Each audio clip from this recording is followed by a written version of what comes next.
Hello media கிரிக்ஸ் viewers, உங்கள் எல்லாருக்கும் ஒரு பெரிய வணக்கம். இன்னைக்கான வீடியோ என்ன அப்படின்னா, அஜிங்கியா ரஹானே ரீசெண்ட் டைம்ஸில் சவுத் ஆஃப்ரிக்கா அகெயின்ஸ்டான டெஸ்ட் டீமோட ஸ்குவாட் வந்து பார்த்தீங்கன்னா இந்தியா ரிலீஸ் பண்ணாங்க. அதில் அஜிங்கியா ரஹானேயோட பேர் இல்லை. ஸோ டெஃபினெட்லி சொல்ல ஆரம்பிச்சுட்டாங்க அஜிங்கியா ரஹானே இதுக்கப்புறம் நாங்கள் வந்து பார்க்கல, ஏன்னா ஸ்ரேயஸ் ஐயர் வந்துட்டாரு, கேஎல் ராகுல் வந்துட்டார் அப்படிங்கிறதுனால அஜிங்கியா ரஹானே இதுக்கப்புறம் டீமில் இருக்க மாட்டாருங்கிற மாதிரி வந்து சொல்லிட்டாங்க. ஆல்மோஸ்ட் அந்த 2010 காலகட்டத்திலேருந்தே வந்து பார்த்தீங்க அப்படின்னா கொஞ்சம் கொஞ்சமாக டெஸ்ட் ஆடி வந்த ஒருத்தர் தான் அஜிங்கியா ரஹானே. கிட்டத்தட்ட வந்து ஒரு 10 வருஷத்துக்கு மேல டெஸ்ட் கிரிக்கெட்ல ரொம்ப ரொம்ப ரொம்ப ஸ்பெஷலான ஒரு டேலண்டா இருந்தவர் தான் அஜிங்கியா ரஹானே. அவர் இதுக்கப்புறம் இல்லை அப்படின்னா அவர் பாயிண்ட் ஆஃப் வியூல இருந்து யோசிச்சோம் அப்படின்னா அது கஷ்டமா தான் இருக்கும். ஏன்னா அவர் இந்த வேர்ல்டு டெஸ்ட் சாம்பியன்ஷிப்ல கூட நல்லா ஆடினார் ஃபைனல்ல, ஓகேவா. ஆனா மற்றவங்க யாருமே நல்லா ஆடல, பட் அவர் நல்லா ஆடினாரு. அவருக்கு இடம் இல்லை அப்படின்னு நினைக்கிறப்போ இன்னமும் கஷ்டமா தான் இருக்கும். பட் வெளியில இருந்து நீங்க பாக்குறப்போ டெஃபினெட்லி வந்து பாத்தீங்கன்னா வயசாயிருச்சு ஒன்னு, அண்ட் இன்னொன்னு வந்து பாத்தீங்கன்னா இதுக்கப்புறம் யங்ஸ்டர்ஸ் வேற நல்லா பர்ஃபார்ம் பண்ணிட்டு இருக்காங்க. அப்படிங்கிறப்போ ஒரு ரீப்ளேஸ் எப்பயா இருந்தாலும் தேவைதான் படும். அது இப்பையிலேருந்தே இருந்தா நல்லதுதான். ஏன்னா அடுத்த செட் ஆஃப் வேர்ல்டு டெஸ்ட் சாம்பியன்ஷிப்புக்குள்ள நம்ம போயிட்டோம், அதுதான் யோசிச்சிருக்காங்க. ஸோ ஆப்வியஸ்லி வந்து பாத்தீங்க அப்படின்னா இதுக்கப்புறம் ரஹானேவை இந்தியன் டீம்ல பெருசா பார்க்க முடியாது. ஆனா ரஹானே இன் ஐபிஎல் ரொம்ப ரொம்ப டேஞ்சரா மாறிக்கிட்டு இருக்காரு அவர் அப்படிங்கிறதுல எந்த ஒரு டவுட்டும் கிடையாது. ஏன்னா கேகேஆர்ல இருந்திருக்காரு, ராஜஸ்தான்ல இருந்திருக்காரு. இப்படிப்பட்ட ஒரு ரஹானே நம்ம பார்த்ததே கிடையாது. ஒரு சீசன் சிஎஸ்கேல அவர் விளையாண்ட அந்த ஃபியூ கேம்ஸ் வந்து பாத்தீங்க அப்படின்னா, எப்பா யாருப்பா நீ ரஹானே, இப்படியெல்லாம் உனக்கு விளையாட தெரியுமா? நீ வந்து 100 ஸ்ட்ரைக் ரேட்ல தானப்பா விளையாடுவ, என்னப்பா 180 190 220 ஸ்ட்ரைக் ரேட்ல எல்லாம் விளையாண்டுகிட்டு இருக்க அப்படின்னு சொல்லிட்டு கேட்கிற அளவுக்கு ரஹானேயோட பர்ஃபார்மன்ஸ் வந்து இருந்துச்சுங்கிறதுல எந்த ஒரு டவுட்டுமே கிடையாது. இந்த வாட்டியும் வந்து பாத்தீங்க அப்படின்னா சையத் முஸ்தக் அலி நல்லா பண்ணியிருக்காரு. 4-5 கேம் நல்லா ஆடி இருக்காரு, அதுல ஒரு 70+ அடிச்சிருக்காரு. அண்ட் விஜயசாரை டிராஃபி நடந்துகிட்டு இருக்குல்ல, அதுலயும் வந்து பாத்தீங்க அப்படின்னா ரொம்ப நல்லாவே பர்ஃபார்ம் பண்ணியிருக்காருன்னு நம்ம கேள்விப்படுறோம். ஸோ ஓரளவுக்கு வந்து பாத்தீங்கன்னா நல்ல டச்ல இருந்து தான் திரும்பி வர்றாரு. சிஎஸ்கேவோட அந்த நம்பர் 3 பேட்ஸ்மேனா இவருக்கு ஒரு ரோல் கொடுக்கப்படுது. அவர்கிட்ட ரொம்ப கிளியரா சொல்லிடுறாங்க, நீங்க போங்க, போயிட்டு அடிங்க, அடிக்கிறது தான் உங்களோட வேலை, நீங்க அவுட் ஆனாலும் பரவாயில்ல, நீங்க 14 கேம் இருக்க போறீங்கிற அந்த கிளியர் கம்யூனிகேஷன் வந்து கொடுத்துட்டாங்க, ஓகேவா. எப்படி ஒரு ராபின் உத்தப்பாவை ஃபைன் பண்ணாங்களோ, எப்படி ஒரு லைக் சிவம் டூபேவை ஃபைன் பண்ணாங்களோ, அது மாதிரி தான் ரஹானேவையும் ஃபைன் பண்ணி ஒரு இடத்த அவங்களுக்கு கொடுத்துட்டாங்க. இந்த வாட்டி ஐபிஎல் வந்து அவருக்கு ரொம்ப ரொம்ப ரொம்ப முக்கியமான ஒரு ஐபிஎல் அமையும் அப்படிங்கிறதுல நோ நோ நோ டவுட்.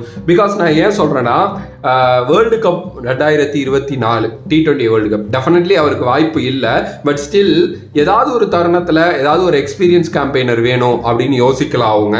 அதை தாண்டி இவரோட ஃபார்ம் வந்து அவங்கள எடுக்க வைக்கலாம். தினேஷ் கார்த்திக், எத்தனை பேர் நினைச்சிங்க தினேஷ் கார்த்திக் வேர்ல்டு கப்புக்குள்ள வருவாருன்னு? நம்ம யாராவது யோசிச்சோமா?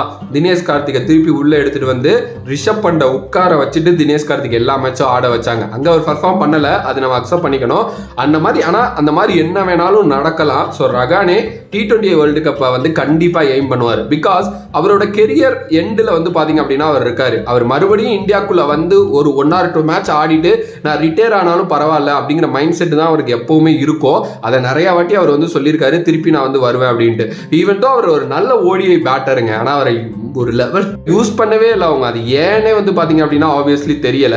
ஸோ எனக்கு தெரிஞ்சு ஒரு பயங்கரமான பர்ஃபார்மன்ஸ் ரஹானே கொடுக்குறாரு. ஒரு அவுட்ஸ்டாண்டிங்கான ஒரு சீசனா அவருக்கு அமையுது அப்படின்னா ஏதாவது ஒரு இடம் வந்து அவருக்கு அங்கே காத்திருக்குங்கிறதுல எந்த ஒரு மாற்று கருத்தும் இல்லை.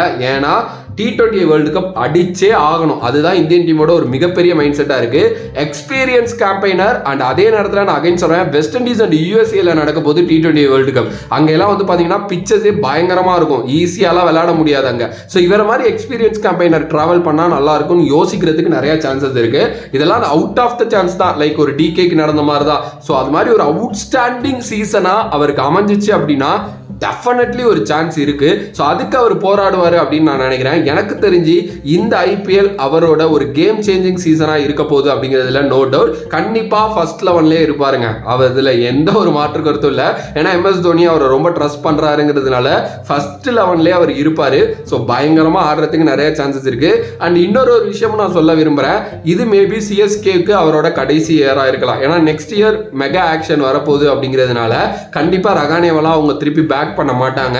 கலட்டி விட்டுட்டு ஆக்ஷன்ல எடுக்கிறாங்களா எடுக்கலையாங்கிறது நெக்ஸ்ட் இயர் அது பார்த்துக்கலாம். பட் ஆனால் கலட்டி விட்டுருவாங்க. ஓகே, அதனால லாஸ்ட் ஒன் சீசன் ஃபார் சிஎஸ்கேன்னு அவருக்கும் ரொம்ப நல்லா தெரியும். அதனால நல்லா பண்ணி கொடுக்கணும். அண்ட் அது அவருக்கு பர்சனலி இந்தியாவுக்குள்ள கம்பேக் கொடுக்கறதுக்கு நிறைய சான்சஸ் இருக்கு.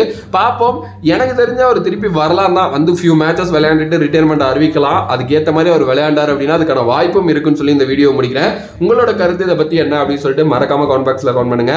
If you like the video please like, share and subscribe to நம்மளோட கிரிக்ஸிப் சேனல்.